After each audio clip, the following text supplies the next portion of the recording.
Welcome to the League of Legends patch preview. I'm Freak and I'm here with Morello, lead champion designer. Together we'll be discussing some of the gameplay changes coming into the next update for League of Legends. While this video does not cover every single change, it will explain the thought process behind some of our decisions.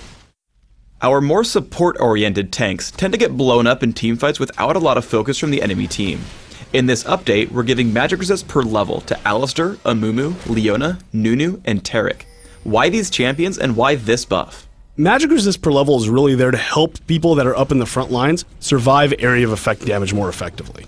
The characters we've selected here are typically in the support tank kind of role, which means they're not getting as much gold as a solo lane, but still need the survivability to get the job done. This is a pretty simple change that should just help support tanks feel more like real tanks at later stages in the game. Master Yi has some pretty big problems with consistency, and it makes him either dominate a game or completely fall flat. Next update, Highlander's duration is going up at lower ranks. What do we expect to happen after these buffs? Highlander's really the thing that lets Master Yi be Master Yi, and an increased duration on this means he's Master Yi more often. The duration increase on Highlander is really there to give Yi mid-game teamfight presence and better ganking power. This is really important for Yi as he's the kind of character who needs a ton of gold and he needs to have a decent early game to be effective later.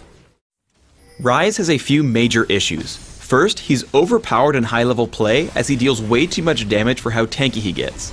Second, he has only one real item build without any room for variety.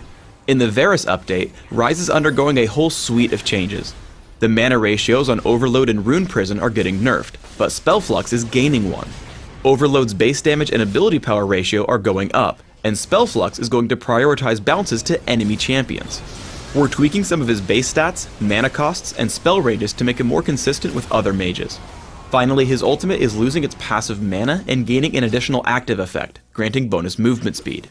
What do we expect to see out of these changes to Ryze? By lowering the mana to damage ratio on his spells and removing the passive mana from his ultimate, the tanky build is just going to do less damage. With him getting improved AP ratios and spell flux hitting champions more often, buying AP should be a much more attractive option if you want to do lots of damage. For example, instead of buying a Banshee's Veil, you could opt for more damage in a Rod of Ages, or you could upgrade your Tear of the Goddess into an Archangel Staff and actually get legitimate damage returns on it. The addition of movement speed to the ultimate gives Ryze more gameplay options. Since you can now choose to build Ryze either in the traditional tanky manner or a little bit more of a glass cannon, this movement speed lets the glass cannon build specifically kind of skirt at the edges of a fight and choose good opportunities of when to attack.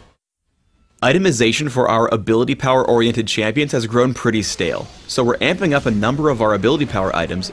Deathfire Grasp is losing its mana regeneration and gaining more ability power. Morello's Evil Tome is replacing its Blasting Wand with Cage's Lucky Pick. Additionally, it's gaining an active effect that reduces the incoming healing on an enemy champion for a few seconds. Finally, the total cost for Will of the Ancients is going up. What do we hope to see out of all these changes?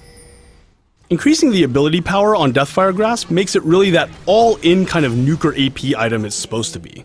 Manaless champions can now look at Deathfire Grasp as a viable option since they're not wasting gold on mana regeneration.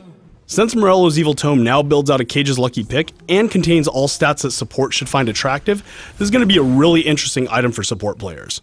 The new Grievous Wounds active allows casters and supports to be able to deal with healing and sustain without having to choose Ignite. Item-based counters are a really good way for a team to look at the enemy team comp and go, wow, we really need to deal with this right now.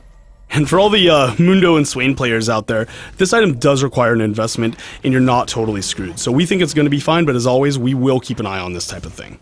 Since Will of the Ancients was too cost efficient for the stats you were getting, we wanted to raise the cost as opposed to reduce the power. So you still get the cool item, you just have to pay what the item is worth now. The reason we touched all these items in the first place was to increase caster item diversity. Most games you just saw a Death Cap or a Will of the Ancients on almost every AP caster, and this should open up a lot more options for how you want to customize your AP mage play. Thanks for tuning in to the League of Legends patch preview. Please subscribe to the Riot Games YouTube channel above and leave us your comments just below the video.